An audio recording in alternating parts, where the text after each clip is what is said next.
Good evening and welcome to the Obelisk. Oh shit, I forgot already. I was going to do McConaughey. All right. Welcome to the Obelisk. Distracted. Yeah, well, it's this new moon energy too. Yeah, tell me about it. It's the mask energy. It's gotten me. Yes, another Obelisk, another week, and we have this fantastic guest. Yes, Miguel Conner, who is a garage philosopher, hedge theologian, and general madman across the waters. His life quest is to take his audience from ancient connections to modern meaning. He's the host of the Aeon Byte Gnostic Radio podcast and show, author of 4 published books, and writer of hundreds of articles in various publications. Welcome, Miguel. It's a pleasure and an honor to have you on the show. Thanks for inviting me. Great to be here. It is a great honor. You're roboting again. I wonder why the forces are doing this. Is it still a Gatorade going on? It's always Archons. Of course. Always blame it on the Archons. Demons. I blame it on demons. Same difference. Demons. Well, they were once good. Let's start on that, Miguel.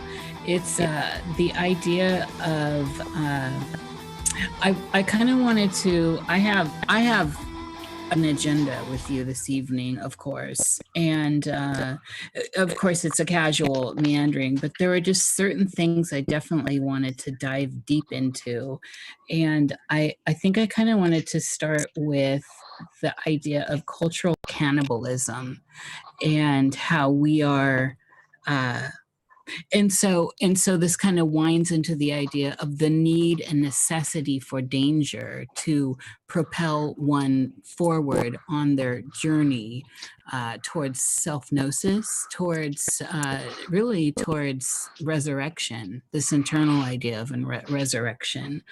And so where we find ourselves in this cultural cannibalism, where we're basically eating ourselves in the outer world, which must have a deep significance internally for us as a culture, as a one culture, not many cultures. Interesting. Yeah, there's definitely some sinks of what you're saying, and I think I'm understanding what you're saying. I think I can speak to you talk about the danger, and I think that's where should be a warning. I think Jung said that sometimes we want danger or we want change because most people live in sort of the very numb, deadening, normal life, and they will embrace something that they think is dangerous, even bad, just so they can get out of the rut that most people are in.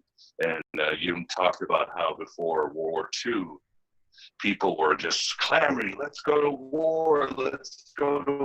war in Europe, and he couldn't understand it. And then a friend of mine, I was talking to him today, and he was doing research, and I think most people think that, for example, Hitler was going around telling people lies about this, which he was, but he was a part of his message was very, I don't want to say honest, but he did tell the church, follow me, it's going to be a dangerous journey. There will be death. There will be adventure. There will be great crisis with the people. And that worked really well with the German people, which kind of goes back to Jung, where sometimes if you can offer them all this danger, all this violence, they'll do it just so they can get out and talk about. So I think that's something that's happened, well, definitely happening today. You wonder, why are people out on the streets? Why are people so out of control on social media? And I can certainly relate in times of my life going, God, I'm stuck. I'm in a rut. Man, I'll take anything. Just give me, just so I can have a little something that'll awaken my soul and so forth. So I can speak to that about what you're talking about, the danger and culture cannibalism. At least that's my take. And what was the other part of your question? Well, the idea that it is a necessary part of a process, and especially when we look at it individually, that nothing sparks that inner light like the idea of danger, of fear, and how it brings us out of entropy and into our journeys, into the idea of moving out of the cave, really, right? Plato's cave. And so as we see it, how the culture around us, I'm speaking of the world culture, and I'm really not talking of anything political going on. We can certainly wind in there if we want, but just how we see major movements historically come from dangerous times. A great renaissance can be born out of a darkened time, and this idea to get us to propel us forward, we need this. We need to feel unsafe and unsettled. And so when we move from the personal to the collective, that seems very significant to me. And I think we're definitely seeing that. So I'm wondering what's the crux of that, and how's that, since we started right in on demon,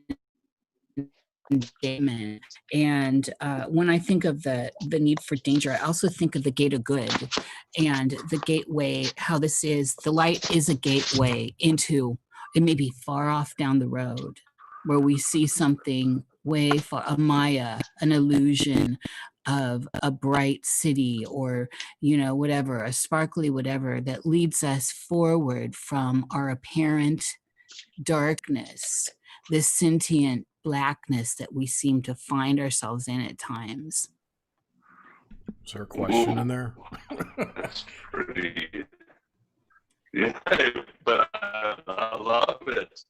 How's my audio? I just kind of look. Yeah, you're still audio, choppy. Yeah, your audio is really horrible. Is it Jasmine? Is she criticizing my audio or somebody else? No, that was, we're talking about your audio. It's really hard to hear. Is it? It's like your network connection. I could switch microphones. It's not the mic per se. It sounds like your network connection. You sound good at this moment now.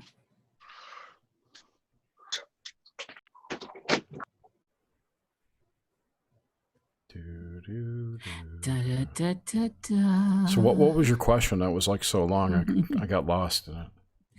Oh, Miguel definitely got it. Okay, then never mind.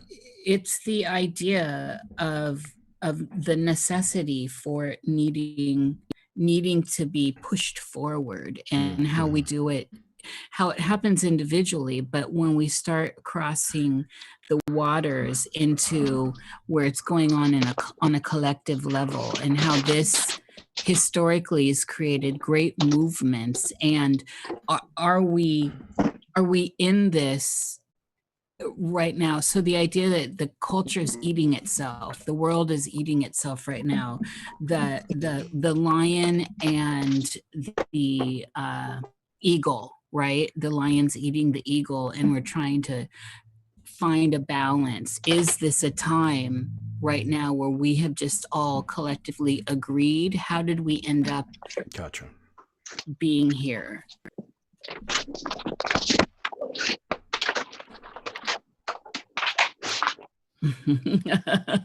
Yada-ba-ta-ta. Hold on, gotta get this right, damn it. No worries. It's totally casual.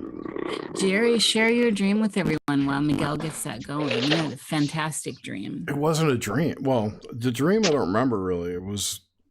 Well, what came of it? I don't want to share that. They'll steal it. I get you. Yeah, too bad. Well, it's really good, people. It's basically I had this dream about a grade. All right, how do I sound now? Much better. Yes. Okay. Oh wow! I think I defeated this Archon. Yeah. Oh wow! you overcame the Archons. Yeah. I was determined. As a podcaster, I know there's always these emergencies that happen, so I get determined to fix them. So, All right. podcaster within me. So we did kind of jump right into the deep end. So we? wait, I'll It's like usually it starts with, "Hey Miguel, what is Gnosticism? What's Mary Magdalene? Who's the demiurge?" We are going, and I don't know what entryway to get into what you said, but you keep talking about danger. And interesting, another sync is I just finished reading Freddie Silva's The Lost Art of Resurrection. And I just invited him on the show. Yeah, he's actually he's going to be a guest in a few days, and he really speaks to the idea, which is very Gnostic and Hermetic. And he doesn't mention this, but it is, what did Socrates say was the meaning of life? To die while you're still alive, and that was the task of the philosopher. And I think that's very much the Gnostic and mystery school ideal. To be able to really live, you really have to go into the underworld. You really have to face those dark gods, your shadow, and you really have to go through the trauma of death, because of some have said that we've gone through the trauma of birth and we're still just sort of trying to get comfortable in our skin. And this happens a lot. I mean, you read the Gnostics were certainly about that. They would talk about how the resurrection can't happen after you die, like with Jesus. Well, the Orthodox Jesus, resurrections happens here and now. Yes. And that the only way to do that is to go through that experience of death, that experience of ecstasy of getting out into your mind and going into the other world and interacting with higher beings, or at least beings that are outside of your normative consciousness. So I was talking about how people will embrace violence and dictators, even if these dictators tell them this is what I'm about, for danger, death, because as humans, most humans want to break from the deadening normalcy of life, but most humans also want to belong to something bigger and want a greater experience than that of life. It's innate in us. So, but that's the bad side of it, because again, that's how humans are so easily manipulated into great wars, great violence, and so forth. But it goes into, again, our innate desire to experience something bigger and to become bigger into the flow of things. But most humans don't want to, again, they don't want to die while they're still alive. And I think that's really the only way to do it. This can be done many ways. For me, it was ayahuasca rituals, very long, that took me into some horrible places I couldn't even imagine or couldn't believe existed inside of my head, and other rituals that I've done. But to others, it can be whatever you want. But most people, again, we don't want to die while we're still alive, but that's really the only way we can resurrect in this life. And that's the only way we get that power to control what's going to happen in our next manifestations, and also that power to help others become part of the flow of life. I mean, one thing about the mystery school religions, they were very secretive, but when they walked out, they always said, or the experience, as whatever few historians would write about, I think Joffrey and some others, is that these people lost their fear of death. And one of the greatest gifts we can have, and certainly it's a theme in 2020, is fear. To lose fear is one of the most beautiful things you can have. And most of us, fear is really are trying to control not to die in the flesh. I think that's one of the biggest, one of the fonts of fear. I don't want to die. And everything flows from it. It creates this imbalance, this instability with those that have not, before say the fool falls off the cliff, it creates this instability, and the fall itself is what's important, not where you land or how you land or why you land. In my opinion, it's actually the act of falling. And for some, as I've read, and so on a physical level, I used to be a tree climber all the time. I was little. I'd get up to the highest peaks, and a couple times I fell, and very badly. And both times, for me, the ground came up to me. It's as if I did not move. The ground came up to me. I can never put this feeling, sensation out of me, nor do I want to. And then I've heard other people describe the act of falling from a good distance in different ways. And this brings to mind how our interwoven experiences collectively can be so greatly different. And yet we all fall, we all must fall.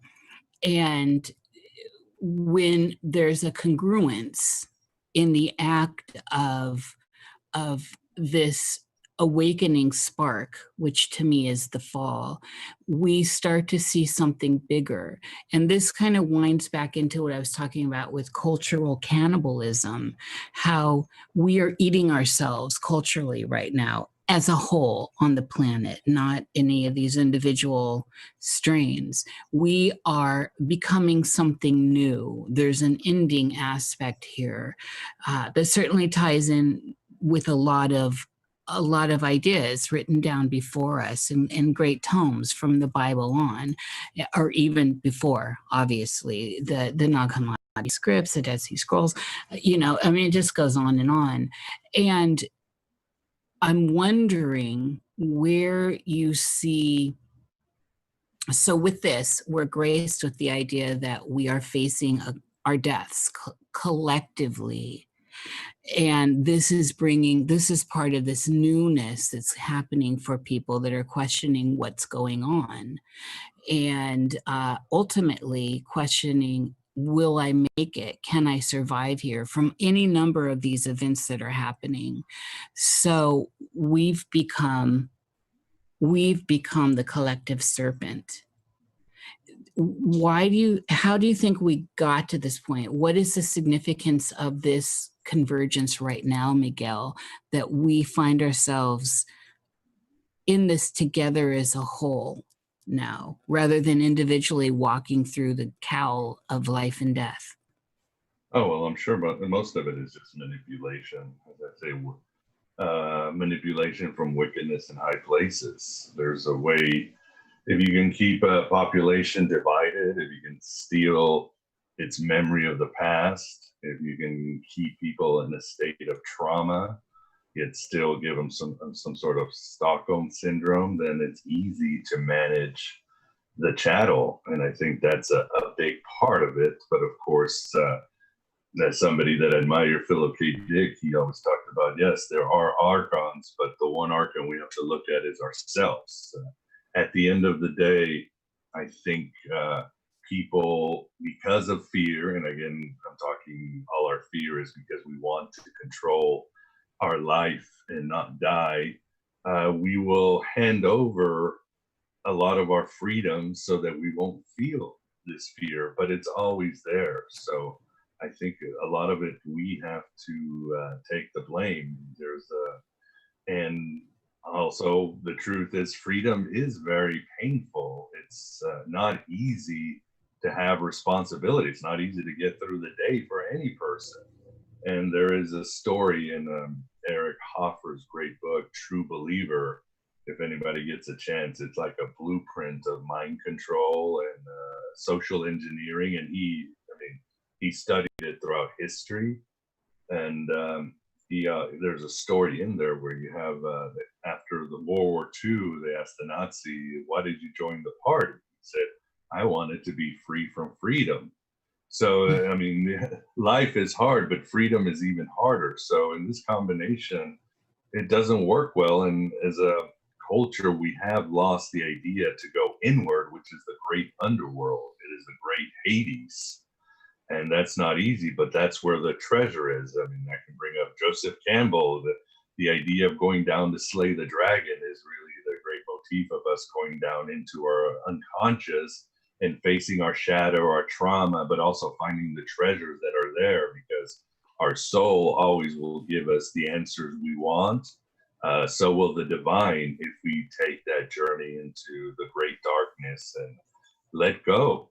Let go of life, so we can experience that death. What does Tyler Durden say in Fight Club when he forces the narrator to have a car accident? He just says, "Let go of the wheel," and they crash, and he just jumps out laughing, and he says, "We just had a near-life experience." And I think that's so relevant to line. Today. If we just let go of the wheel of life and take what happens, many people will be alive for the first time in their lives.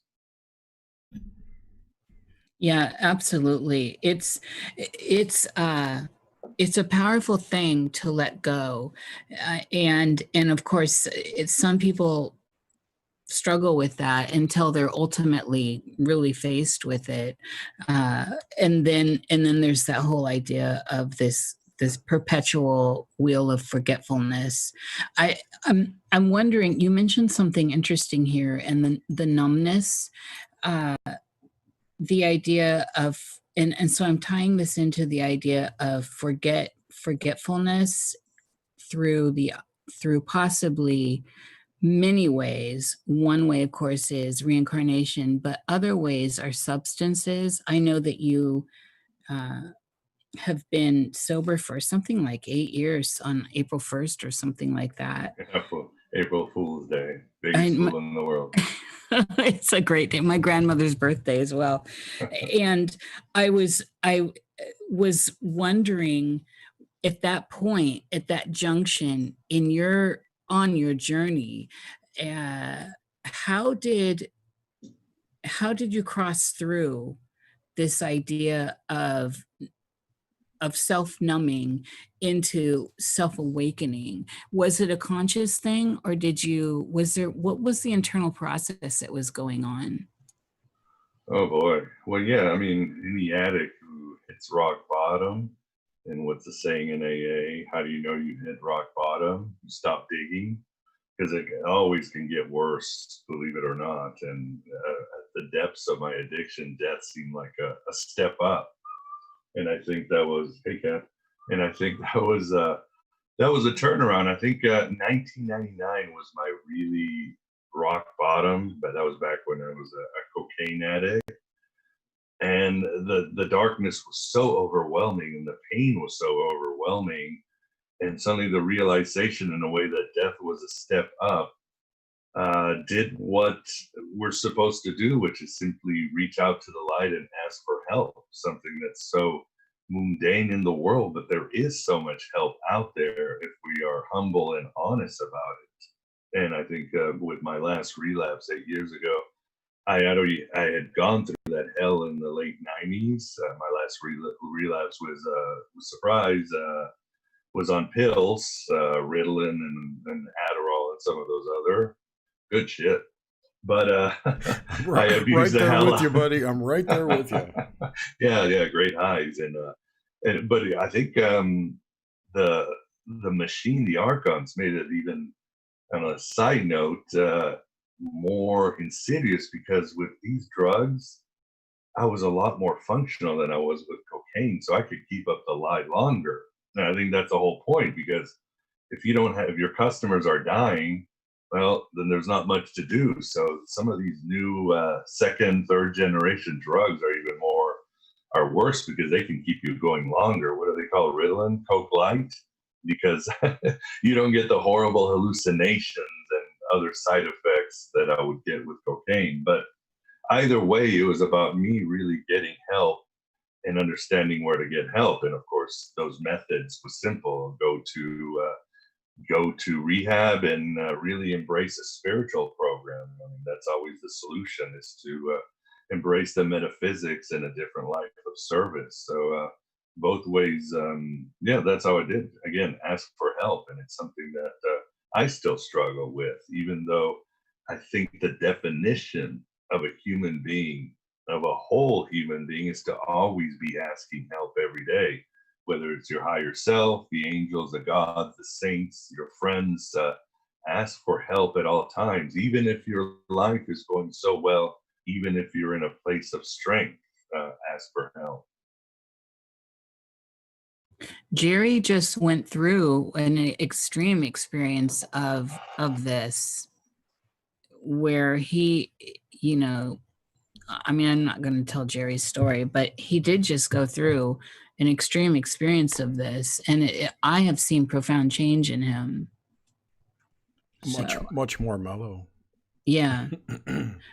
But you were confronted by it, Jerry, without, it was you basically hit a wall because you find yourself in the hospital. And so by whatever the turn of synchronistic events is, this is where you were. And it's profound. And I was wondering how that could be, how do you feel about that at this point, as we kind of I'd like to wind that into Miguel's experience. So, yeah. And like I was on Adderall, but I was prescribed it and I wasn't abusing it or anything. But I agree with how productive I was with it and how not productive I am now without it. But I can't really take it anymore because of my pneumonia and my heart failure. And they're like, you can't take that drug anymore. Plus, my doctor skipped town, apparently. I don't know why. So I did not know that, Jerry. I didn't tell you that. No, I forgot. Oh my God. Yeah, while I was in the hospital, she closed her business and skipped town. It's pretty weird. Apparently, She was just a pill pusher. Oh my goodness. But like I said, I wasn't abusing it. I was taking my prescription. I still actually have a bunch left because I was starting, around October, November, I was starting to take fewer than what I was prescribed because reasons. But the big positive out of that is the crazy hallucinations I had the whole time I was in the ICU. Besides that, I've really lost my fear of death. So that's a big plus for me. You're alive. Yeah. Yeah, it was Adderall, I had used it. We're talking, I would crush it and just snort that shit. And I never tried that. Oh, great hallucinations, but pure horror and despair once it takes over. And for me, it was a prescribed one for ADD. But after all this time, 8 years of exploration, I realized I never had ADD. I don't even know if it exists. I can't speak to it. But my thing is I have really, really severe bipolarism, manic depression. And no matter what, it doesn't matter if I go to a psychiatrist, a doctor, blah, blah, blah. They're like, nope, bipolar, manic depression, really bad. And obviously I have found ways to not just manage it, but completely thrive with it, to ride that disease, if you would, make it work for me and get all parts of my mind to work together to really get it down. But I realized years ago that I am what I call I do fast transitions. In other words, I can go from the depths to the heights. I can go from heaven down into hell and up into heaven. I can be an angel and devil so fast that what happens is memory loss and lack of focus. So that my life was always just lack of focus, memory loss, even when I was in my sober periods. But now understanding that I am a rapid transitioner, Now I understand, because now I can just follow the wave of ups and downs, and in between I can find exactly the sort of create this sort of center point where I am me and watch these ups and downs. And so don't need that stuff anymore, and don't lose my memory, and I can focus very well these days, or much better, but to each his own. But this is a journey I had to take inward. I had to take without meds, without any forms of mind-altering drugs or anything, just completely holistic, and really going on a voyage of self-knowledge. I had to take, it's a very Jungian approach to it, as my friend Gordon White likes to say, if you have a dialogue with your psyche, the psyche will smile at you, and the psyche, all that is not my ego, is the rest of the iceberg. My ego is only 1%, and there is 99% of my mind that is doing so much, that is giving me messages, that needs certain attention and needs me to look at certain things in the unconscious. But once I start doing that, my life gets much, much better, and my life has gotten much better. Is there a I'm wondering about the idea of ecstasis, or the idea of how, we can find ecstasy. And I'm looking at that from the idea of, or the overlay of deeper layers of consciousness, pushing into the idea of ecstasis, of ecstasy, the ecstatic experience. Do you think somehow taking those kinds of things, chasing those kinds of things, was stimulating this idea or this feeling internally for you? Was there any consciousness around that? Was it just something internally that was? That's another good question. I mean, I think, as Jason Liu said something purely amazing on Twitter when he gets going with his stream of consciousness. But he said the great choice in this century will be choosing between entertainment and ecstasy. And unfortunately, most of culture is in the whole entertainment, just purely selfish, ego expanding, sort of quick fix kind of experiences. But at the end of the day, I think for those who want ecstasy, which of course kind of gets misrepresented today, we take it as something that's either connected to drugs or sex or something like that. But ecstasy is really from the Greek to get out of our mind. And to get out of our mind means, in the original sense, to get out of our ego into the great experience of who we are, the totality of not only who we are, but the realization of what the world is. I think the Greeks called in the mystery religion the autopsy, and that's where we get the word autopsy, but it just simply means to see things with your own eyes. And this, of course, means to experience the divinity, the spiritual world around you. And the Gnostics, one thing that they were is they were very shamanistic. So ecstasy was a central point to all of their rituals. Now, here's the difference too, is as the scholar April DeConnick said, when they were doing ecstasy, it was not, to reach his ecstatic states was not simply spontaneous, but cultivated through crafted ritual. In other words, it was done through a hierophant, a teacher, and a sangha, a group. So this was not about going on your own. I think that's the great, that's what I tell people. I say, look, if you want expanded consciousness with entheogens or whatever rocks your boat, but you need a shaman, you need a teacher, you need a community to hold you up and for you to hold others up when they go through ecstasy, because at the end of the day, becoming God is very dangerous. So I think in my life, yes, there was probably my soul telling me, you need to get out of your mind. Unfortunately, I would try to do it by myself, completely ego-driven, self-centered. I don't need anybody. I'm just going to get really high and I'm going to see God, blah, blah, blah. And never worked out. But there was those times when, it could be very communal. I'll sit around with a group of by smoking a joint or with a whole bunch of friends doing acid. And somehow we were in a very mundane way recreating a mystery religion or a Gnostic ritual or a shamanistic experience.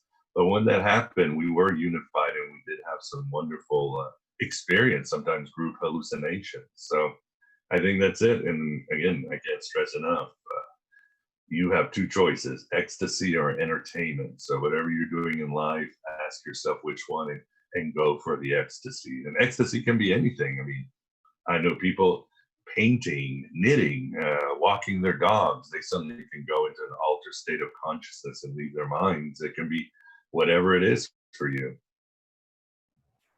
Yeah, I certainly love, I love this. I come from this idea.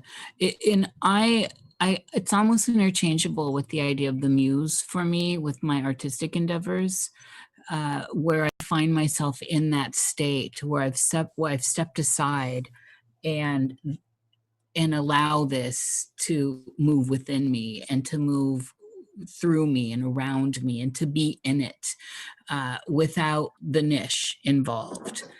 And so it's all, I always struggle for words when I'm going through it. Sometimes I like to use our common, the vernacular of the day with like downloads. You're deep in a meditation, but you're having an ecstatic experience and you become open, and all of a sudden this just wash of an amazing energy moves through and around you and almost commandeers one.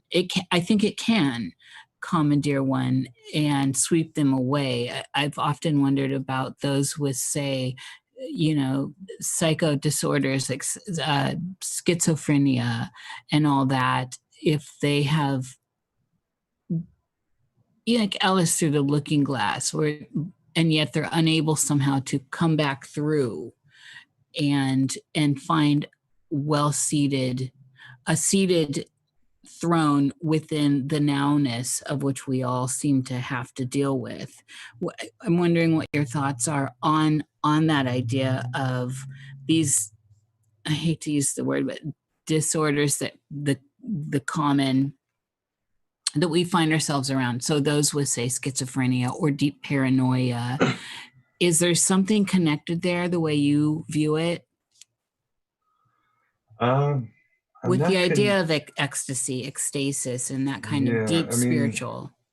I think there's really nothing wrong with any of us. And was it a Jungian scholar said we must start normalizing pathologies or depathologize what the mind is, because again, even going back to the Hermetics and the Neoplatonists, the mind is a very powerful, insanely powerful, I wouldn't say machine, but force. I mean, for example, you have cases where somebody with a split personality in one personality will have a severe allergic reaction to peanut butter or something. But as soon as they switch personalities, they eat that peanut butter and nothing. And there's many cases of this. What does that tell us? That tells us that the mind is it's an incredibly powerful thing, but it's also an incredibly tricky thing. That's why I've sort of adopted Hermes, the god of the mind, because he is the logos, but he is also the trickster, and that's the mind. So again, going back to the imagery of the iceberg, we only experience very little of our mind. I think it's that old trope. We only use 50% of our whatever it is, but I think there's truth 11%. To that. Yeah, wherever. Yeah, and drink 8 glasses of water a day. Yeah, these tropes that sort of come into the vernacular. But I think once we have that dialogue with the psyche, we will have these answers. And yes, of course, some people do go through trauma. They go through horrible things. They might have an imbalance because of diet or something like that, and they might need some help, and that's great and all. But for the rest of us, I mean, when we realize that our psyche is here for us to individuate, to experience the world, what's the old saying? the mind is a wonderful servant, but a terrible master. They're not joking. And even in ancient times, somebody who would call schizophrenic would be considered a boon to the tribe. He would be honored and might be even put as a shaman, because this person obviously has the doorways to perception are opening and he can see into the spiritual world. But of course, there are always dangers with that, as if you've read the work of Jerry Marcinski and some others, the idea of schizophrenia and others might just be invading spirits that have come into our heads. And it's a good idea to perhaps treat them as a possession and to use some sort of exorcism. But again, I think we have forgotten, especially since the behaviorists took over psychology in the 20th century and got away from the idea of the mind and the power of the mind. We've forgotten this, but I think all the answers are there with our psyche, just like all the answers are there if you invoke the gods and all that. It's just a matter of learning how to listen. Yeah, for me, the most powerful thing that ever happened in my life, which has been, I mean, I think hopefully we all think this about ourselves. I feel like I've had an extraordinary life. It was a loss of grip on the idea of what is reality. And I had this snap at the age of 17 and just went on a journey. It ended with me under a bed. Yeah, somebody in your chat was saying, go to prison and meet the real schizos. But if you read the work of David Marcinski, he was a prison psychologist and he treated murderers and rapists and, you know, the lowest of the lowest. And he found out that using spiritual tactics and approaching it as a possession really helped, and he actually had a great success curing a lot of these inmates and giving them a better life. Anyway, I just had to interject and put that in there. Oh yeah, well, I mean, this is when both Freud and Jung, and I love the Jungian overlay, were learning to navigate these waters with the talking therapies and all this stuff that was rather messy. That idea is just, you know, that there was more here. There's something powerful happening here. There's something bigger happening, and we should try to access it and then if possible express it. But with that said, I was wondering, so with all this kind of as a foundation, could you give us an idea? And this is kind of where I think Jerry was going to jump in with the idea of explaining gnosis. Could you give us an idea of the construct in which we find ourselves in collectively, as you see it? I don't understand. What do you mean by construct? The reality around us, that which we've created that is a democratic reality, that you are on that end, I'm over here, and we're speaking to each other from afar, that there are streets and we drive cars on the streets, that we're in houses, you know, this whole construct, the matrix, if you will. Well, I can say from my perspective is that it is not a false reality, but it is a faked reality.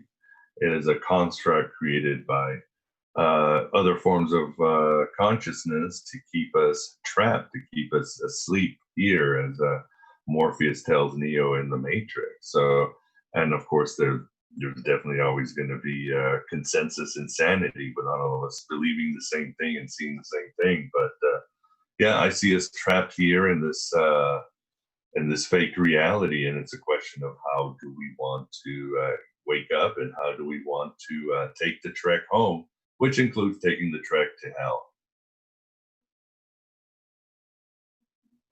Yeah, the trek to hell is very well. This is what I was talking about, the need for danger. That this is a necessary part of the process, especially if we, we can tie this into a lot of things. Alchemy is a great way as well, but it's in all of our tomes, it's in our mythos, all the mythos, and there's also this idea of, say, perception, which we hold depending on where you are, it's an individual jewel perception. It's something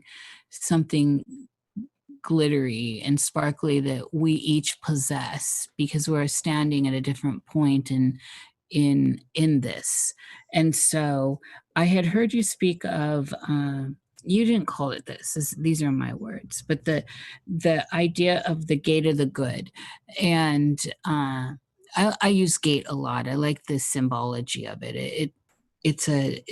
You're moving from one place to another and you're honoring that idea. And so that's where I was wondering, with this construct, the matrix around us, and this awakening through the idea of danger, and then how we tend to numb ourselves, even unconsciously, not knowing that we're numbing ourselves when we are confronted with the uncomfortable, with shadow content or disembodied aspects of our own psyche. When your thinking function is confronted by your feeling function, and this can be a disincarnate experience through a projection in the outer world onto someone like your spouse, even, or someone you're in close contact with. So, and one of the things that is interesting to me in this time, and so I just don't care about the narratives, the individual ideas of these narratives of a virus, of this person, this group fighting that person. I'm interested in the bigger idea of it and how we are collectively, as I said earlier, at a space. So we're collectively, with this perception idea, our little sparkly jewel, our little sparkly sentience, coming into a big major change that really is, the Christians are all on the revelations right now, and the Kali Yuga movement. And how is it, where is this gateway that is not so dark? How is it that we can find a light? And through Gnostic teachings, through Gnostic ideas, how do you see that happening for us collectively, Miguel? Where is the light? Where is the hermit's light? How does the hermit ignite the light? Yeah, I mean, collectively, I don't have any good news, but I do. What do I say on my show? May not be the best time to be alive, but it's the best time to be awake. And even there's a past guest, James True, who always says this is the greatest apocalypse ever.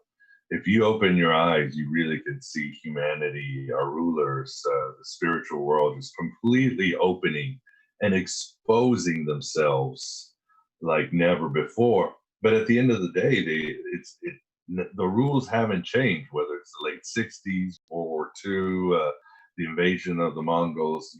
It's still a journey inward. Where's the light? The light has always been shining within us. We tend to forget how much potential we have. I'm talking about the power of the mind. We forget about the power of our soul, the power of our imagination. We just buy into these really bad, unoriginal stories that the Archons have given us. And they're not imaginative. They're sort of repetitious. I mean, you can see these same stories being recycled through 2020.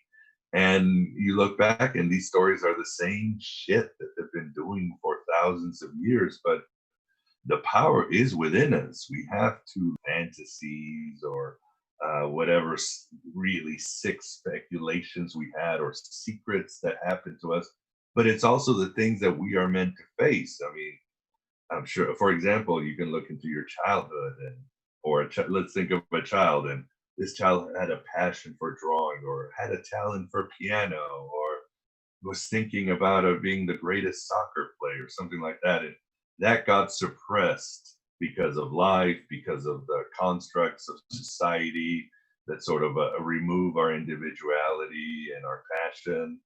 And the shadow is telling us too, you need to face that part of you that you've lost. And that could be a heroic part. And if you don't face it, that's when the numbness comes, that's when the mental issues comes, and that's even when the health issues come. As I say, the body doesn't lie. So a lot of our physical ailments are because we are not addressing what the psyche is trying to tell us, the energy and the message of the psyche. So the game is still the same. The game is still Orpheus going on into the underworld. It is Jesus going down into hell and releasing the saints. It is still that Gnostic quest of going across the spheres of time and space and having to face these Archons and eventually be embraced by these higher angels. Nothing has changed. But again, I think maybe it's a mixture that the narratives of the construct have just gotten worse, or we have just become more desperate. I don't know, because things are so bad, but because we really have been taught that we really want entertainment. Do you see, I mean, I think you must, and how the outer world is reflective of the inner world, and, or, you know, whichever way one needs to view that. As above, so below, said Hermes Trismegistus. Absolutely. Speaking through Apollonius of Tyane. You're so learned. It just is always humbling to listen to you. So with that idea, with the outer stuff going on, this is a collective movement. And so is it, do we become critical of the outer world without seeing that this somehow we're participating in it, whether we are, where's the connection here? And but you're always going to be projecting if you criticize the outer world. I mean, yes, it doesn't matter if it's somebody on social media, as you were talking about your spouse, the nature of the world. The best thing to do is try to understand, why are you projecting? What is within you that is so disturbing? And what do you need to work on? Because again, your soul, your psyche, the gods, whatever you want to call it, whatever mythology or culture is always feeding you answers and wants to address things, because at the end of the day, it wants you to be divine.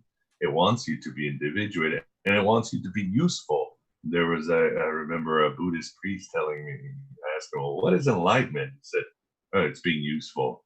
And it was like the biggest light bulb in my head. I said, wow, yes. I mean, my dog is perfectly in the flow of life. My dog, she is individuated. She does what's useful for her species, for the pack, and she's never in a state of sort of imbalance. And I realize as humans, when we can be completely useful in the smallest and the biggest ways, in the ways to be useful to nature, to our fellow person, to the universe, we really will expand our consciousness and go into some amazing places.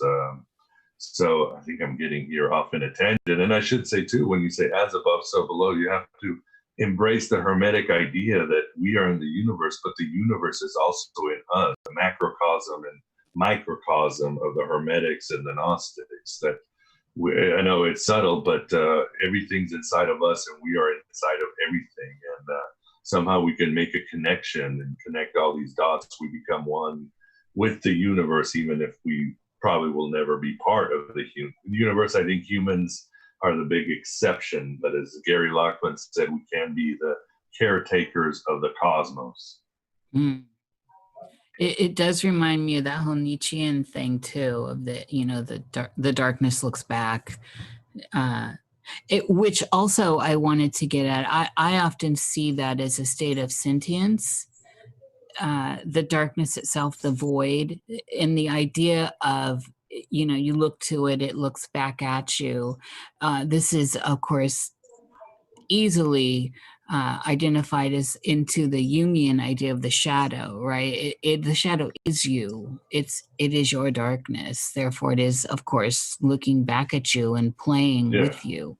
But no, it can't. Again, it can be your darkness, but it can be your light too. It's everything I do not want to be, everything I don't want to address. And again, it could be a great talent or dream that you had as a child, or a promise you made a girl 20 years ago, and you suppressed it, and you're not dealing with it. It's sort of rotting inside of you. So it's your subconscious casts a shadow out into the world, and that shadow, you will project it out into the world, and at the same time, it will make you very uncomfortable. It's a call from the deep, or the call from the beyond, as much it is you having to face things that you just haven't faced, and some may be good, some may be bad, and some require you to take action and become the person you were meant to be, that you were put into this world. Again, the mind, your destiny, has great plans for you, but our egos get in the way. Yes.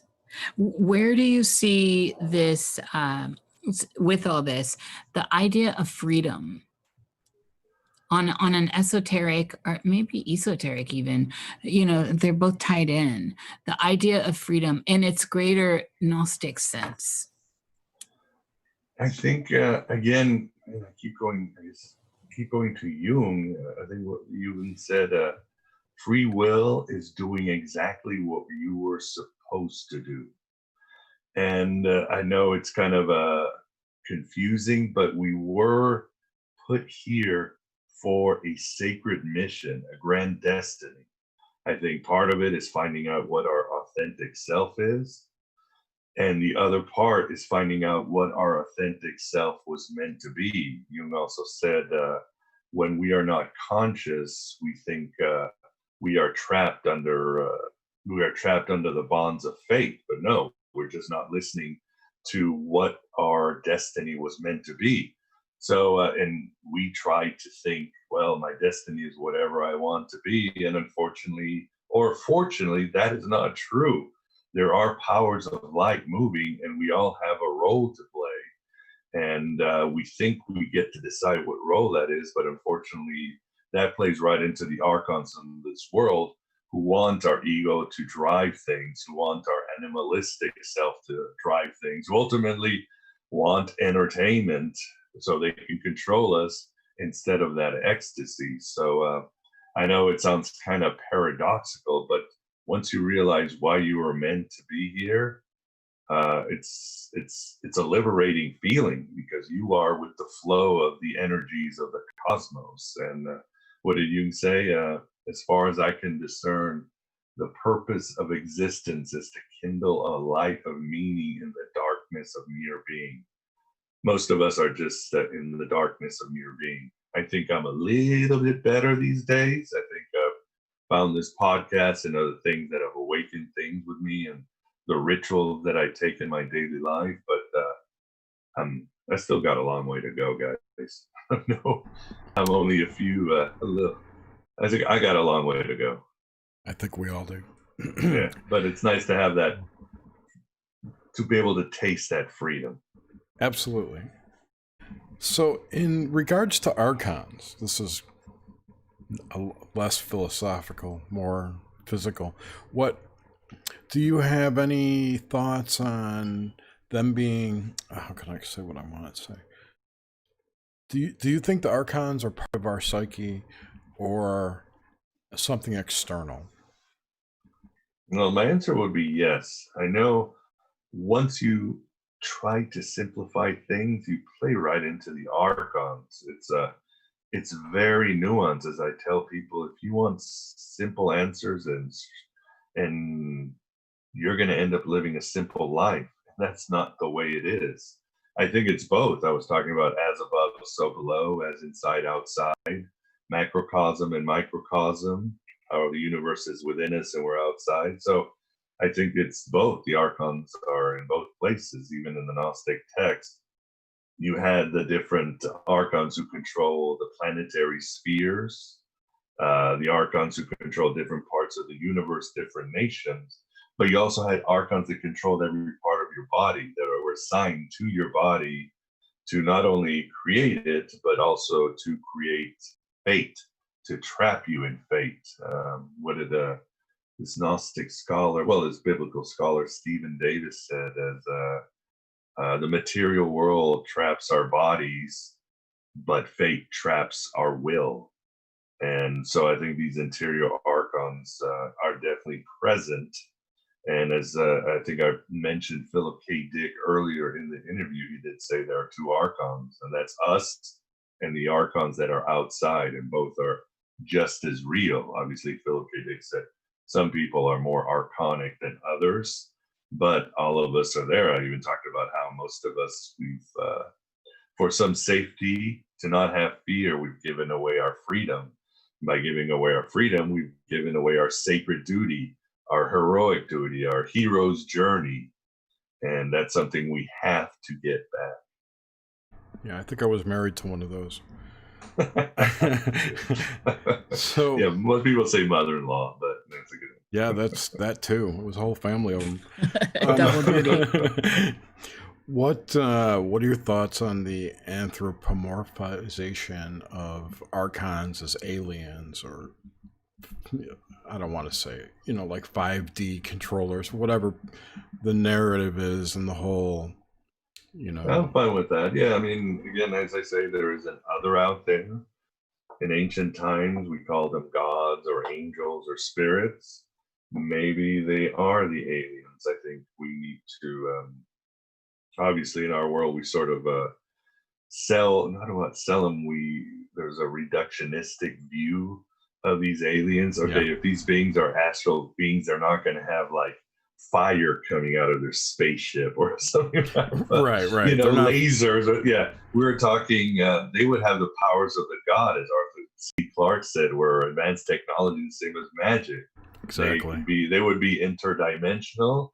They would be beyond time and space. So in a way, they are gods, and they would be pretty much anywhere they want to be. As Jeff Kripal, Whitley Strieber, who said, that's where we make the mistake, is we think the aliens are embedded with us. No, we're embedded with them.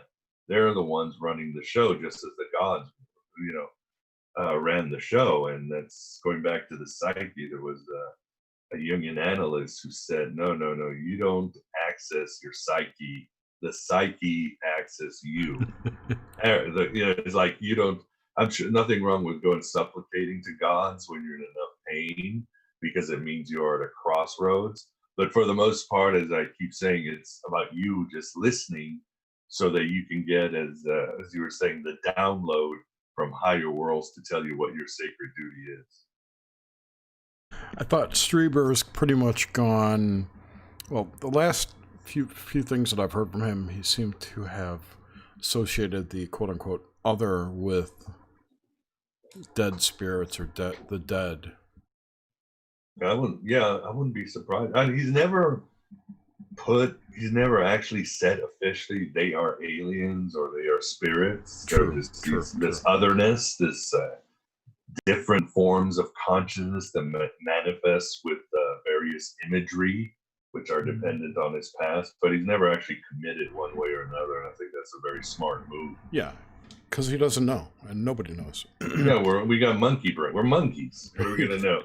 Monkeys. If I go outside and try to explain to the frog that's out here about how great Breaking Bad is, I don't think this poor frog's gonna understand or care. Yeah, he's got better things to do.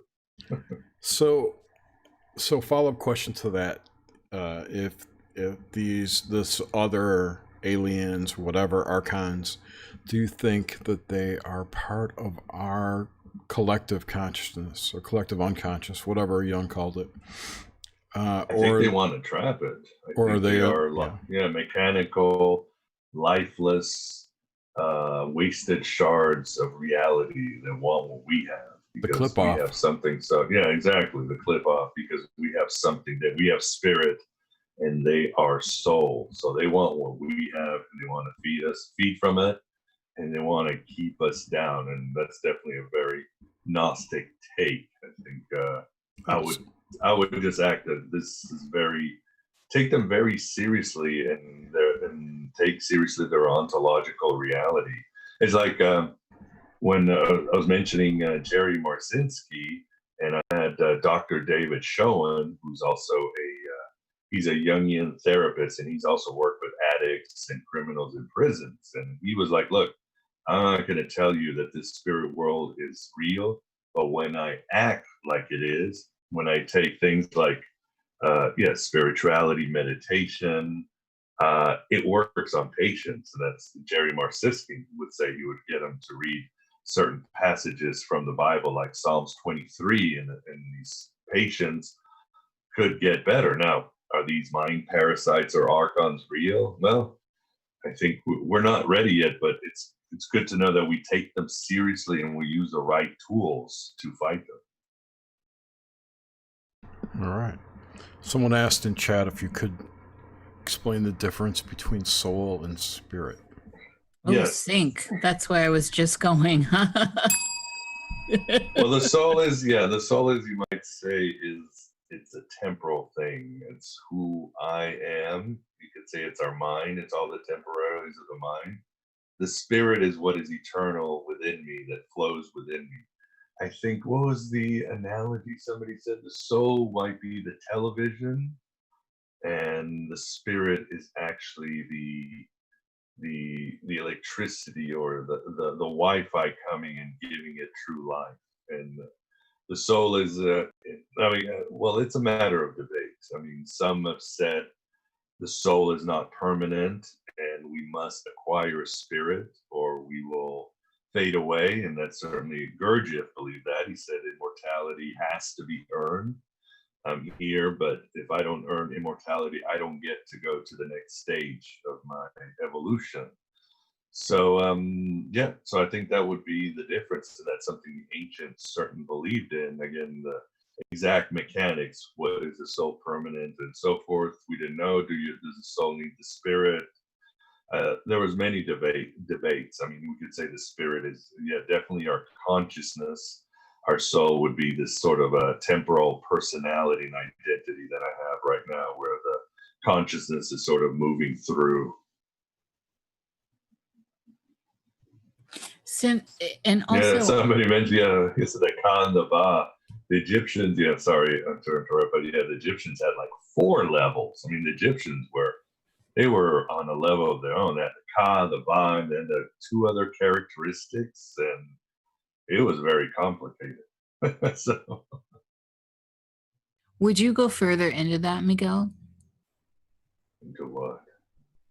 Into the Ka and the Ba and the Egyptian mythos around that. God, that would be, sort of out of the loop. I mean, okay. Again, as I was talking about the lost art of resurrection, and I was reading some other works on Egypt, the Egyptian consciousness was a lot different. It's almost alien, but people mistake the idea that the Egyptians were obsessed with death, but what they were was obsessed with eternity. That's what mattered to them. And the material world was really just a runway into the eternal. And these 2 realms were connected, but again, the material was just sort of a quick runway where we can go into these other higher worlds. In a way that they were very Gnostic, and in a way they were, something about religious, Egyptian religiosity is that it was very personal. That's something you don't find anywhere. In other words, every individual mattered and every individual had a journey. Yes, the pharaohs got the nice big pyramids, but everybody had some sort of funeral or ceremony to go into the higher worlds, the Anduat, or whatever they called it. So, and the Hermetics and the Gnostics definitely are the inheritors of this religiosity. And by personal too, they took it even further, because in the Hermetic dispensations and in the Christian Gnostic one, you mattered but what your relationship and experiences matter. There's rituals where a group would just sit around and talk about their personal problems. Where this is 2,000 years ago. Or an individual would talk about their visions, and what their visions when they were doing the rituals and altered state of mind was very important. It wasn't just the hierophant who had all the answers. And so that's what's very interesting about the Egyptian, tradition that the Gnostics and the Hermetics took. And it was amazing how they saw the universe. And I think I'd be blown away, or I would like to aspire to be able to see the world where my thrust is eternity. How do I get back into eternity? What am I going to do in this world to go into eternal, so that I can recognize that I myself am eternal, that I matter, and then my humanity matters. That's what's my individuality, my temporal little one-time, hopefully 75-year miracle matters and is part of the flow of existence. So I love that shit. That was beautiful. I speak of immortality a lot. It's a big idea for me. It has been my entire life, and I just, you gave me some chills there. With this, though, and it's completely intertwined in all this idea of, Jung thought everyone had a soul, as opposed to a lot of other people that are, with the NPC thing or Dolores Cannon's filler, all that idea. Jung thought everyone had a soul. But most people, I think, that's the thing. He thought, and he used it a little differently than the ancients, but everybody had a soul, but most people didn't know they had a soul. Right. And he thought his main his own sacred duty, what he came to this universe to do, was in essence to teach people that they had souls, that they had a complete psyche that was incredible. That was the image of God. And he was a little disillusioned because most people, he left this great teachings, and he thought the idea of us knowing we had a soul was what he thought was true gnosis. Mm-hmm. That was basically his definition of gnosis. But unfortunately, I think he was a bit disappointed at the end. Oh yeah, that 80th birthday party, that was legendary. But with this idea, it's these dualities. So our parent dualities, the idea of spirit and soul. I am always confronted back into this Jungian idea again of the pillars of intent and fate, and how somehow we weave our intent around that which appears to be fateful or an impasse or immovable, that which is solid, seemingly. How instructive is that idea to us here and now, individually and collectively, moving through all of this stuff that's going on? Not sure I'm following you. I mean, I'm not sure I'm following what you're saying. I mean, I keep saying we have to go inward, we have to stop projecting, and we have to attack the fear so we can have a near-life experience. Going back to Tyler Durden, we have to, as I said, lose our mind so we can come to our senses. We have to go for that ecstasy, but unfortunately, I think spirituality has been drained, and that's why we're seeing some pseudo religions coming. I don't want to say pseudo; they're probably real religions for all I know. I don't want to disparage anything that's going out there, but people have become so unaware of their souls, and we're talking about the deadening normalcy, which is when you don't know you have a soul, that they are out doing crazy shit and saying horrible things on the internet, and these are the times, and just buying any sort of propaganda that it's out there, the contradictions from all the media, from all the governments. It's a crazy thing to see. It's the greatest apocalypse ever. Well, I think hey, keep it down. Good Lord. Good Lord. Where? Oh my. So my idea was the idea of choice when I'm looking at intent and fate, and where down to the simplest things of what am I going to eat for dinner, or am I choosing this day to get up and exercise, or am I choosing to take a pill, whatever. The idea of choice and where that comes in with the stuff that seems big, that okay, so today, for example, say today I've decided I'm going to exercise today. Yesterday, I'm going to exercise today. And I get up and stuff starts happening and the day rolls on, and eventually I don't exercise. What does that spark? What is that, where's that intent? And so through the day, I'm not very coherent tonight, apparently. So through the day, I can relate what you're saying. Sorry, I switched microphones because I got that was actually sounds way. This one sounds great. Yeah. I just Well, now that I've switched microphones and it's better suited to drown out. Yeah, as a podcaster, I have 20 different weapons, and this doesn't work, I'm going to use this. If this happens here, I'm going to use that. So, yeah, it's I think I appreciate what you guys do, because I know the challenge. People, a 2-hour show, I know there's a lot of work. It drains a lot of energy, and a million things can happen. There is no perfect way. So, but interesting about the exercise, because I know this is anecdotal, but once the whole coronavirus came in April, I was sort of very temporarily swept away with the fear and anxiety. And then I did a lot of inner work and I let it go. But for some reason, I gained weight and I couldn't understand why I was gaining weight. And I was exercising summer. It's beautiful. You know how it is in Illinois at this time of the year. It's just gorgeous. I had to deal with Hermes, which is my mind, and realize my mind is, he's the great trickster and wants its own pound of flesh, or it wants to play a game. So once I told myself, all right, I don't care about losing weight. I want more energy. I am doing this because I want more energy.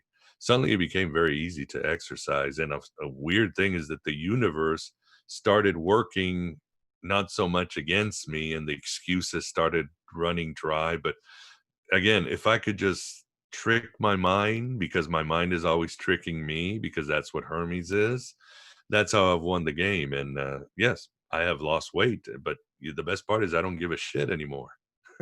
I think that's how you win the game. You just don't care. You're detached. That's that letting go again. That's that idea of letting go. For me, when I hear that, and for me, that is, and in magical workings, that's a big idea. You throw your intent, you close your circle, the I from the collective, and you get in there in the vessel, and you get all the work done. You bring all the ingredients in, you close it, you put the heat on it, and then you walk away. And if there's not a crack, or if it's sealed properly, something magical starts happening. Sounds a lot like alchemy.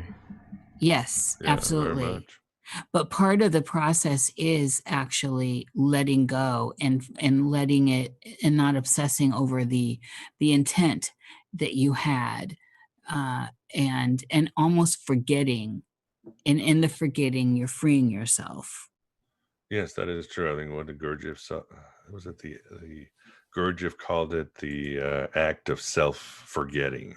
When you forget, well, you're forgetting your ego, the construct that you are at the end of the day. There's a quote by C.S. Lewis recently, which I really liked. He said, humility is not thinking less of yourself. Humility is just less of you.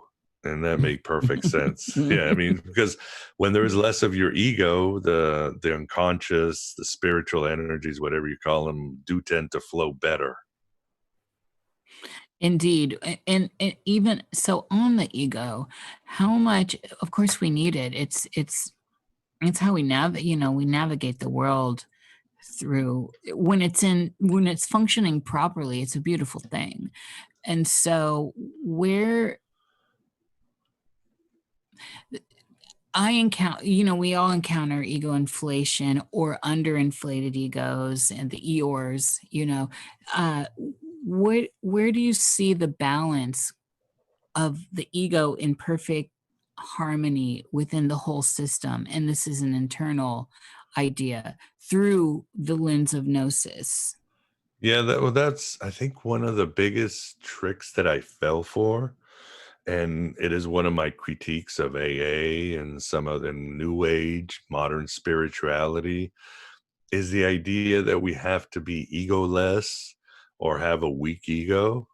Because when I said there has to be less of us for the energy flows, it doesn't mean that what we are shouldn't be strong.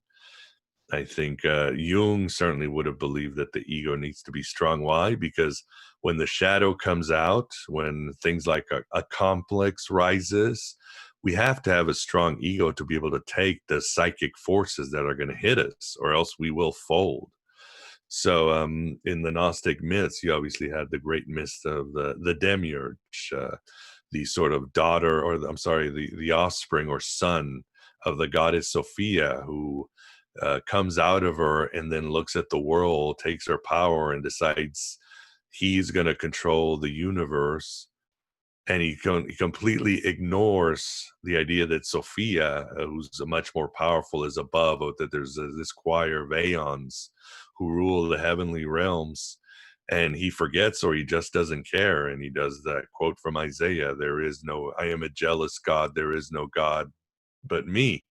And he ends up just running this horrible universe. He just botches things up and basically gives us this material world where people die and everything that needs to survive has to eat some other form of a life. And the circle of death and rebirth. But I think the demiurge of the Gnostics doesn't represent the ego. It represents the warped, unbalanced ego.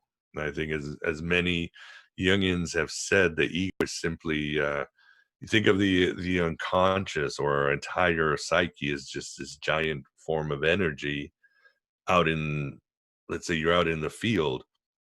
If you shine a light to see where you're going on the path, the ego is that light, or what the light can see. The ego is the part of us that can interact with the material world and navigate the material world. So it is a good thing. It is a necessary thing. Obviously, there's more. There's the unconscious, there's the shadows, there's the complexes, there's a lot. There's the anima and anima still, but the ego is what again navigates the material world and defines and discovers the material world. Is the emissary of our soul in the material world. So it shouldn't be weak. It certainly shouldn't be warped or imbalanced. So we have to work to have a healthy, strong ego that is confident, that is aware, and again, that has a solid foundation. Yeah, I'm with you on that.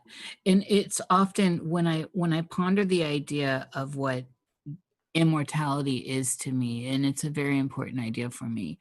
I often there's a lot of emotional content that's tied into the idea of the ego. Obviously, with immortality, and well, not obviously, but with my ponderings of the idea of immortality, I want to remember everything. And the idea of not remembering or being wiped, or through the rungs of reincarnation, seems tragic to me.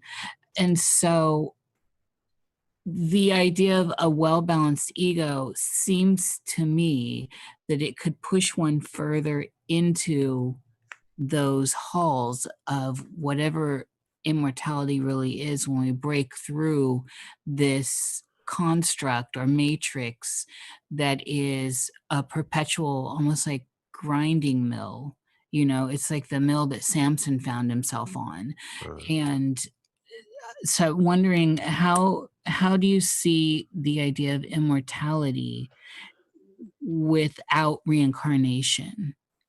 Yeah, I mean, yeah, interesting points you bring up. I mean, could we say that the ego's job is to understand the metaphysical or immortality? If it's what defines the material world, that light that shines and again interacts with the material world, that be its job? It seems immortality is more something you can't know. It's more of an experience to have with other parts of your soul. So I think as far as the reincarnation, I'm pretty agnostic about reincarnation. I've read about it, and I've read all the different theories. I like some of the Kabbalist interpretations where we don't reincarnate in a linear fashion. We reincarnate back and forth in time because our spirit obviously is beyond time and space. And the sparks that we are, the divine sparks, can actually split up and go into different beings.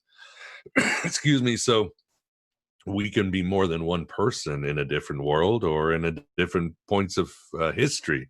And these sparks somehow have to meet somewhere, again, with some grand drama, not grand drama, but grand mission, holy mission. So, but yeah, outside of that, I'm pretty agnostic. I have never had past life experiences, although when I do the hypnagogue state, I see a lot of weird shit these days, but I don't see anything like from the past. So maybe I'm not the right person to ask because nothing has been downloaded on that to me yet. And it's just a ponder. It's this whole idea of, we've talked to people that have pre-birth memories, and I don't have that, whereas I do have extremely early memories. I was able to confirm with my mother, and everyone knows that, like I was in a house before until I was 6 months old, and I was able to describe that. That's how I know the memories are in that period. But I don't know where I come from. And I think, and I've always just been very honest about that. And it intrigues me when I encounter people that have a sense of conviction in the idea of pre-birth memories and Akashic records and all this stuff. And sometimes I find myself wondering, how do I get to that? I can remote view, I can lucid dream, I can do these other things, but yeah, I still don't know where I come from. Yeah, but you got Do you know what I'm saying, yeah, Miguel? that's some great stuff. I wouldn't complain too much. Well, I'm not complaining. I'm always on a quest, and so yeah, of course. That's what I'm wondering with your ideas of this is, like if we could tap into that, whatever that is, be it the Akashic records or whatever people want to call it, and access where we come from or where we've been or even what we are, and so that's the whole reason why I pulled in the remote viewing and the lucid dreaming, because I can't seem to access that. And so it's, of course, a quest in my life. It's been a long quest. I still am not any closer to understanding these things. And so it keeps me, I'm open to those people that do, and it keeps me questing. However, I just, is the memory wipe that severe? And what are your thoughts on this kind of thing? Oh yeah, definitely very severe. That's the whole reason we're trapped in this world, and that's the reason if there is reincarnation, it's almost an insidious. Certainly, the Gnostic side is a negative thing because it's a memory wipe every time we have an incarnation into this world. So it's it's a daunting task, and it's us against the universe.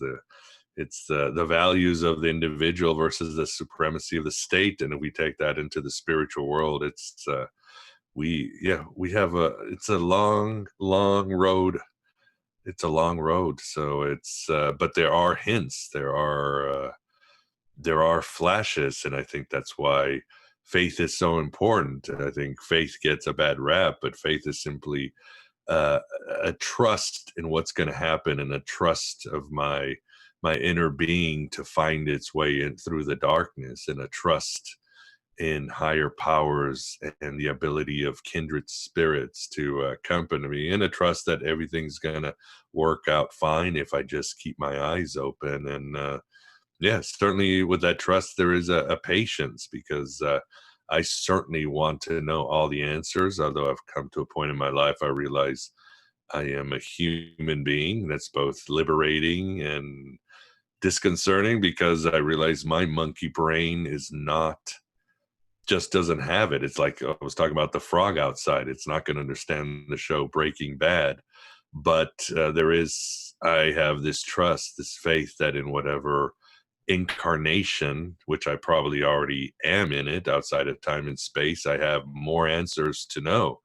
And even in the Gnostic Gospels, it's you have these hierarchies of Archons and Aeons, and each one of them understands more and sees more, and what the other one sees is just unbelievable. We couldn't even explain it to the lower Aeons and so forth until we get to the primal font of everything. And in some Gnostic texts, it's simply silence and depth, mother silence and father depth.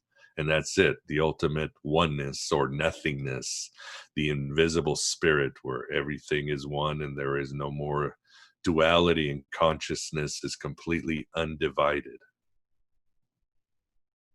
So, what are your thoughts on like past lives then? Yeah, I'm pretty agnostic on that. Again, I don't have any, I've never had any past life memories. Again, when I go into a hypnagogic state, I'm always somebody else, and I'm reliving these situations, and these are that I've never experienced or seen in movies or anything like that. It's like I'm put into somebody else's body, and the situation goes without my mind like being able to control it, and it's so realistic. But when it happens, it's never in the past, it's always in the present. It's like I'm becoming somebody else on this earth and experiencing what they are experiencing. Maybe it's astral travel, I don't know what it is, but it's so frustrating. I don't know if you guys have any tips and tricks, because when I wake up in the morning, I have a dream journal, so I try to write my dreams and then meditate and look at the symbol and yada yada yada. But with the hypnagogic state, it sucks because I basically fall asleep. Like, how do you record this stuff? Yeah, I think the trick is not to fall asleep. Yeah, I know. As hard. A man, it's like... I know. I've had this thing recently, since my ordeal, if you will, where if I just close my eyes and clear my mind, I will start seeing things.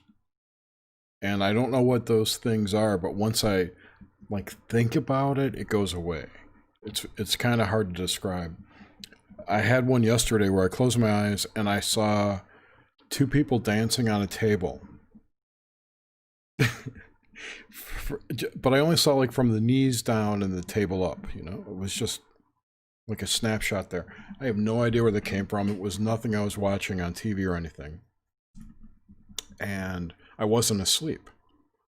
So I'm not asking you what this is, but I've had those kind of things which you're talking about. Had I fallen asleep, I would have forgotten about it. But I have that kind of shit. I have that shit all the time. I think that's what Jung called it. Yeah, Jung would call it the active imagination. Is the exercise. You sit there calmly, and whatever image or idea or person, you just focus on it. You try to let it take a life of its own. So, but this, when I do it before I fall asleep, it's like I'm reliving it completely. I mean, it's so realistic and independent. But again, I always fall asleep. Yeah. And as far as the dream journal goes, I've usually 9 times out of 10 I wake up because I have to pee. Same here. And yes, man, I have been trying to condition myself to remember my dreams right when I wake up, and sometimes I remember, sometimes I don't. But yeah, it's tough, and I do have a journal too, and I've been writing stuff down lately, so that's helping. I think that's the more you do it, the more you train yourself to do it. Right. And you get better at it. I think with me, what I might do next is try to maybe see if I've got Siri. It's my alarm clock. I want to see Siri, please record whatever shit I say. Maybe if I can get a voice recording, as soon as I open my eyes, maybe I'll get some more raw stuff. I know what works well, and this is traditional dream therapy, is try to wake yourself up for like 10 minutes. In other words, make sure you're awake and then fall asleep when you got 4 hours before you get up, and your dreams are like 100 times more intense. And that works for me. But then again, then it makes me tired. Yeah, no, I agree. That's true. And also to try and continue dreaming what you were dreaming before. I've been very successful with that. Like telling yourself, can I continue this dream, or what do you mean? Yeah, like I want to go back to what I was dreaming before. Yeah. I haven't tried that. It's sometimes they're related, sometimes they're not, but I've had a lot of success with it. So that's kind of fun. Oh, cool. More tools of the trade. Yeah, because again, I think dreams are so important. It's a part of us. It's a very valid, important whole part of us that this world and most people ignore. And integrating our dream selves to our real selves is, I think, is part of finding our souls and our authentic selves. Yeah, I think it's more important than we know. Well, it's essential. Yeah, but I think, science is obfuscating. Yeah. I don't want to say the spiritual side, but the inner importance of it versus, it's just organizing your short-term memory. Yeah, that's part of it, but there's more to it than that.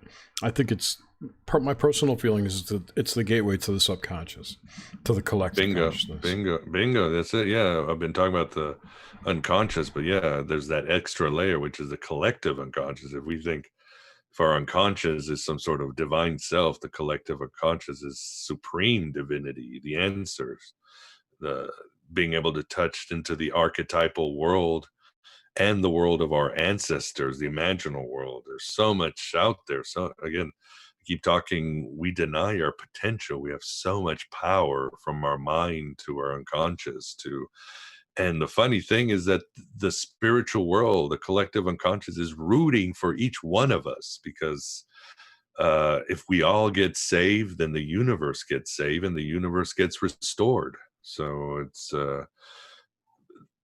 there's so many forces right now cheering for us and wanting to help us. It's not even funny. And it goes back to what I said, ask for help, because it is there. You got to go through hell. I'm saying it's going to be hard work. Yeah. You got to die to yourself. Who you are, you've got to prepare to just die to yourself. So Jasmine in chat wanted to know what your astrological sign was. I don't know. What's that? Like, what, my zodiac? Yeah. I have a really weird, I don't know, it's my manic depression, but I can't understand. I don't understand astrology, but I'm a Taurus. Happy belated birthday. Oh, thanks. Are Very you belated. April Taurus or May? April. Oh, so you're in the beginning. I'm April 26th. I'm 2 days before you. Oh, nice. Yeah, you're right there in that first second. I'm wondering, with all this stuff we're speaking of, this idea of and I'm one of these people that I have a deep, for me, in my life, teachers have played a big role. And I don't mean like the ones at university. Some of those were fantastic, by the way, but the ones that have come along in my life that were not necessarily, teachers, the more sacred ones for me. And strangely enough, a lot of them have been Sagittarians. Teachers versus where this paradigm shift happens, where the teacher turns into the ruler, right? Where this is where the mother turns into the devourer, and the mechanism of control. So with that idea, that's kind of the general idea. And then the question within that is, how does one navigate this territory of where do we cut the cord? And I'm really just asking for people it's a general question for those outside of us. I definitely have my ideas about this, but for those that may be listening, where you see it, where one will fall out, the participation mystique, one will go off the cliff and they all go off the cliff. So how does one identify when you need to graduate and move on from a teacher, someone that was a powerful force in your life, and then move forward? Let's see. Remember the song by the Police, Wrapped Around Your Finger? Yes. Very well. Very well. That's it. That's my answer. Good That's call, my answer. Miguel. No. I would say, I don't know if I even have an answer. I'm just trying to speculate here. There was a guess, again, a Jungian. I don't know why tonight it's Jung. I guess it's just his time It is to be Jung here. night. Yeah, I guess it's a Jung night. Forever Jung is his spirit decided to come in the seance, but this wasn't Jung. There's a Jungian. He told me the job of every parent is to break the souls of their children. And when he said that, it struck me as 100% true, because I realized we are all programmed to strip individuality. We can say it's the deep state, it's this and that, but it really starts with the parents. And when he said that, my parenting style completely changed. And it's true. And so the question is, how can we be parents or teachers knowing that we are programmed to break the souls of others so that they don't find their sacred quest? So I think that's where the game is won if you are a teacher.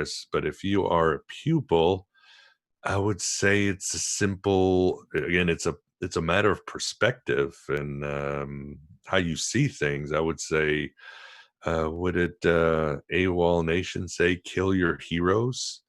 And what's the saying? If you see the Buddha on the road, kill him. In other words, I don't think anybody's out there to save you. And I think once you have that attitude, you can really start learning from people. And once you don't have heroes, you realize that we are all points in light passing by each other, trying to shine and give each other energy, and that our duty is to inspire as teachers and even to inspire as pupils. So once we take that attitude, I don't think it matters when it's time to leave, because sometimes you are called to inspire others, and that means it's time to go your way. I know that in ancient times, the Gnostics were split into lodges and sects, and you'd have a hierophant. And again, I talk about this very personal Egyptian religiosity. It probably came to the point where the hierophant's duty was to take his pupils into this astral journey down into the underworld, up into beyond the portal of the stars, and in these ecstatic shamanistic journeys. But I'm assuming because they kept splitting up and the Gnostics were very anarchist, it just became, as soon as a pupil was ready and he wanted to inspire others, he grabbed his text, he had shared his story with the other, he was healed, and he went out to start his own lodge. I mean, that's kind of what happens to in Alcoholics Anonymous, right? People move around, you just start your own AA chapter. You don't like an AA chapter, you move around, you start your own A chapter, and everything works well. Nobody hates each other.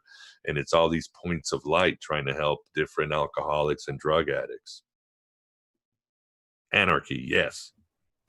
You know, I've never been, I don't drink much. So it's very socially, and especially now that it's not something we're doing right now. I just don't drink.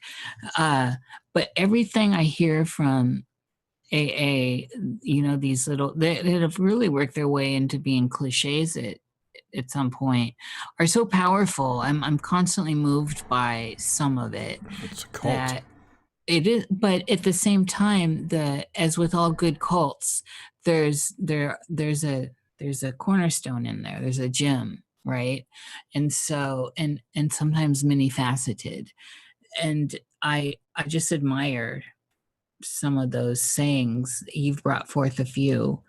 I'm wondering. Yeah, sometimes you need a good cliche to save you when you're down. What did John Lennon say? Whatever gets you through the night. Whatever gets you through, exactly. Yeah, sometimes that's all you have. Your sanity is falling apart. Your life is going to shit, and you need to grab onto that nice little cliche or spiritual magnet that's on that's on your fridge. You got to do it. Sometimes, and it's almost like you're starting from the beginning. So. I remember I was in such a terrible situation once. I've been in many, but I had, it was just terrible and dire straits. And a colleague of mine said the simplest, stupidest thing to me at the time, and I've still kept it, and it's totally a cliche. He said, well, you just have to write it out. And in the moment, I was like, fuck you.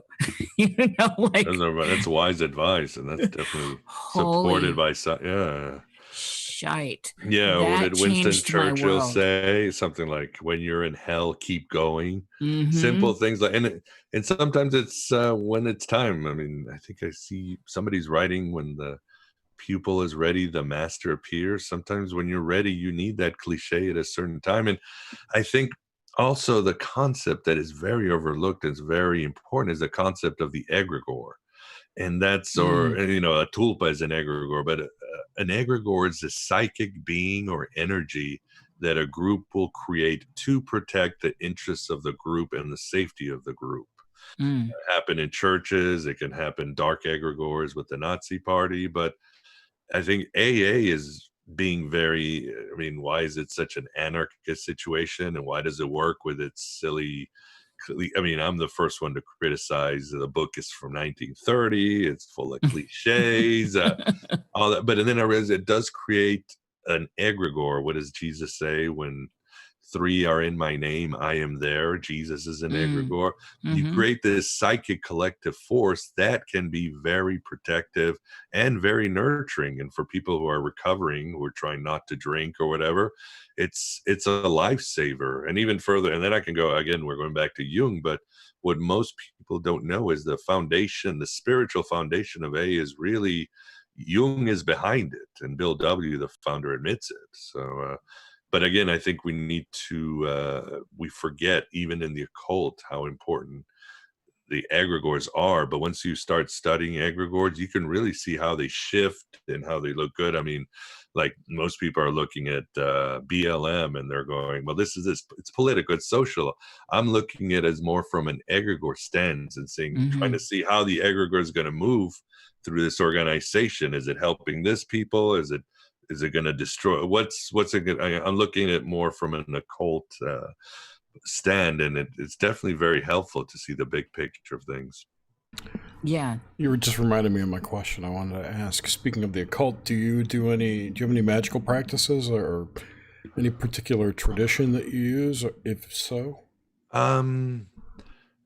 as a rapid cycler, manic depressive person, one trick that I've learned, again, the mind is a great servant but a terrible master, is I've realized that, and that include meds, what worked for me didn't work. I would take a med, and then after about 6 months it would stop working. I'd be like, shit, I got to start over with this doctor, and then change the med. It was horrible.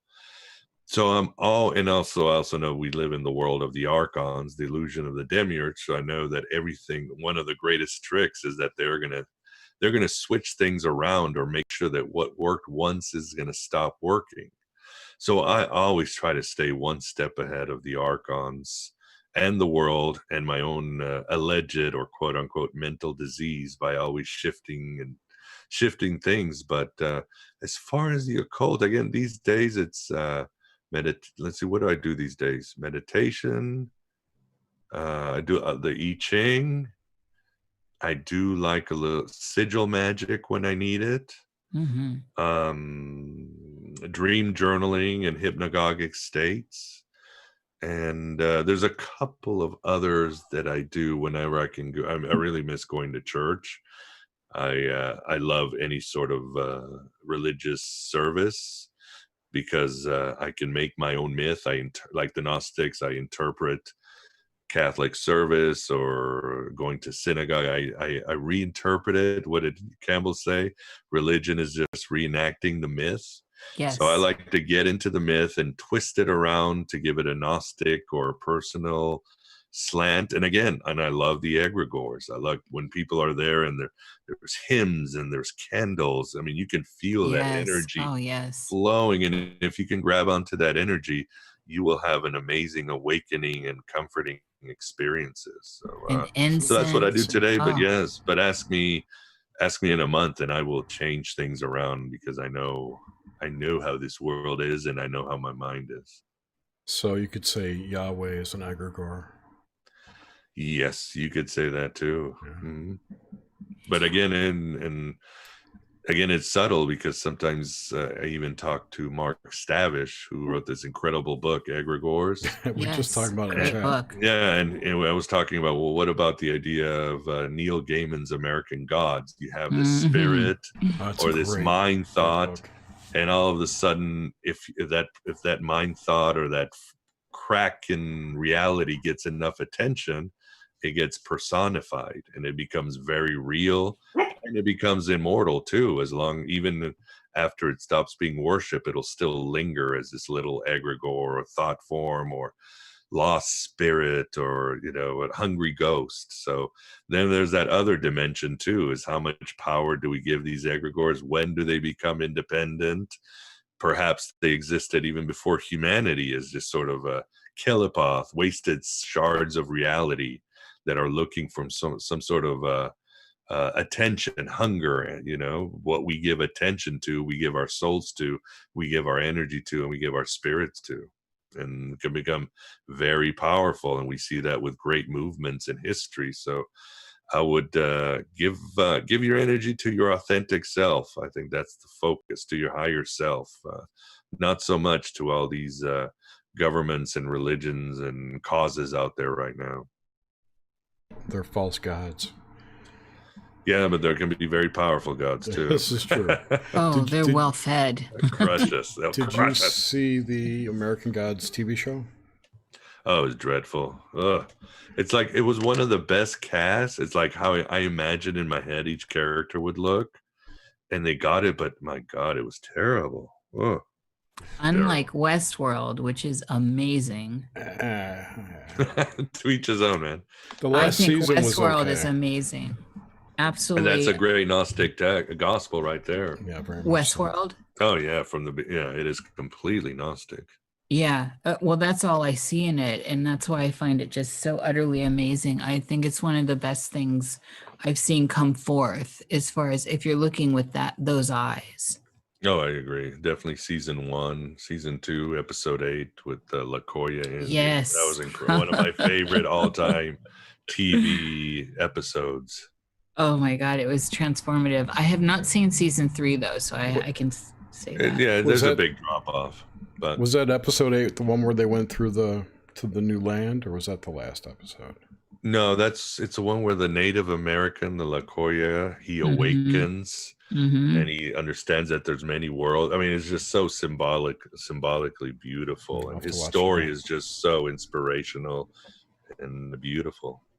It's glorious. Absolutely. I have one more thing I wanted to touch on before we wind down.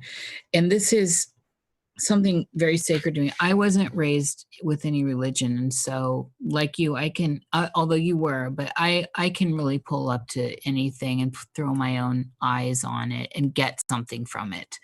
And one of the things that just gives me so much beauty and expression through that internal, external pendulum, this churning, is Mary Magdalene, the Marys, all of the Marys, the idea of the Mary, and the Great Mother as she's found herself in that guise. And then having read the Gospel of Mary Magdalene, I just, my house is filled with them, of all of them, Mary of Sorrows. And I've heard you speak about the Gospel of Mary, of course. and I'm wondering, could you just touch on that a little bit? I know our time's wrapping, but I wanted to bring her into this, and I know it's left field. It's her feast day today. Yes. So the timing is perfect. Yes. Yeah. I mean, and a very quick overview, the Gnostics saw Mary Magdalene both as the incarnation of Sophia the Aeon and as the main apostle, if not spiritual consort of Jesus.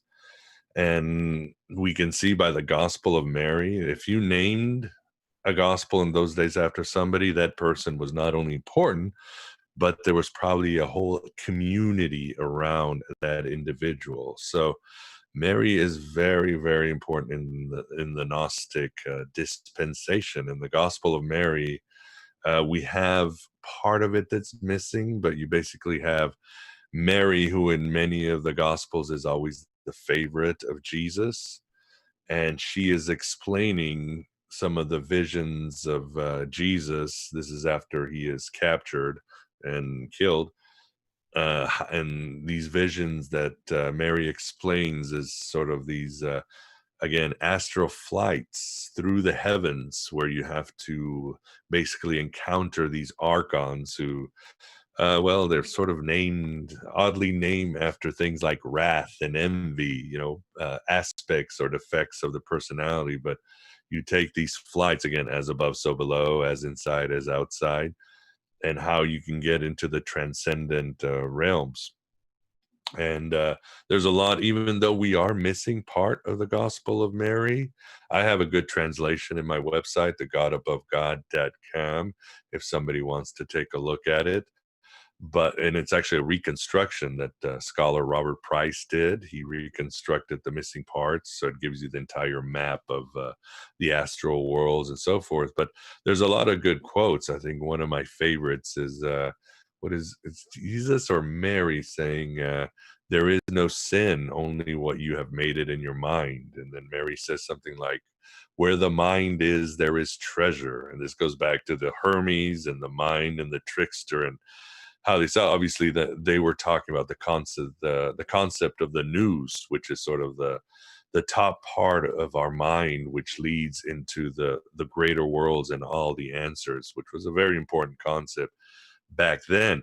But important about this gospel too is that it really encapsulates the tension between orthodoxy and Gnosticism, because in this one there is a fight where Peter, and this happens not just in the Gospel of Mary, also happens in the Gospel of Thomas and another one.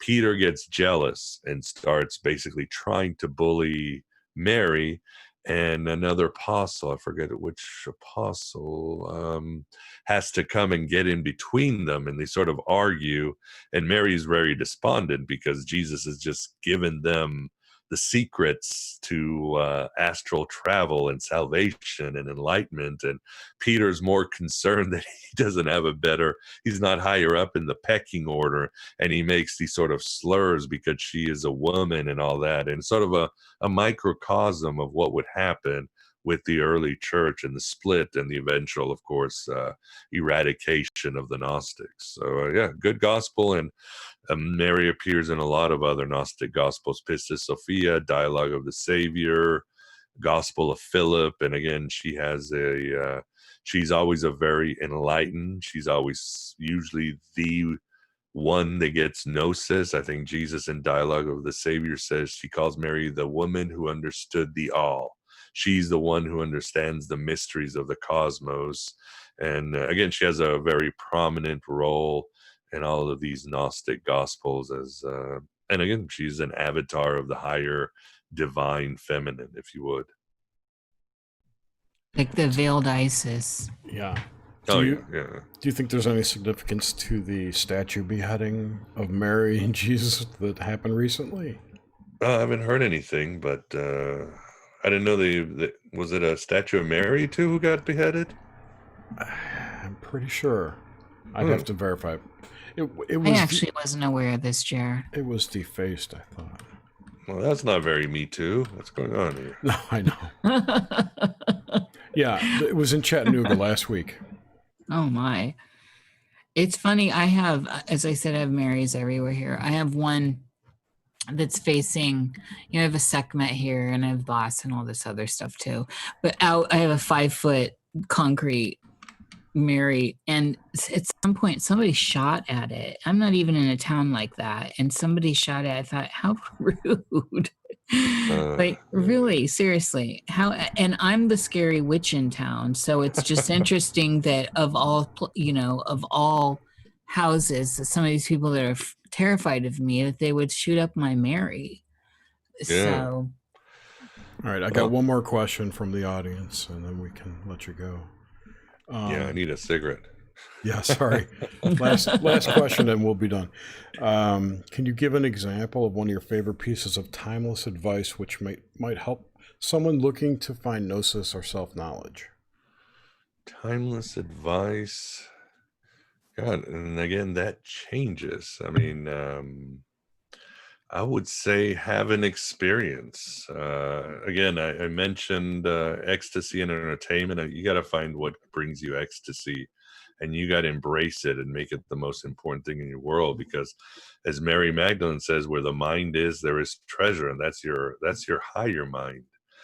And I was looking sort of at the dictionary, because sometimes I tell people, you got to have an experience. You got to have an experience. But sometimes we forget what's the meaning of a word.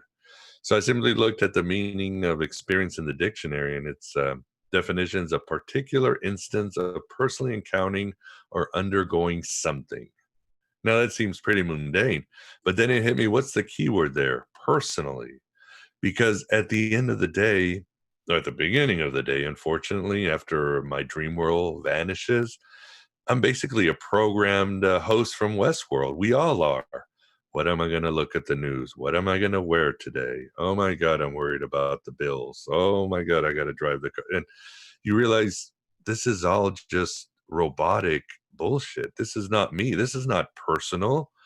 So an experience, when you can have something that's authentic, that is personal, that is you, you're going to find yourself easily getting away from this false reality into some better dimensions. So I would tell individuals, have an experience, but also you got to find out who your authentic self is, and that requires the journey inward.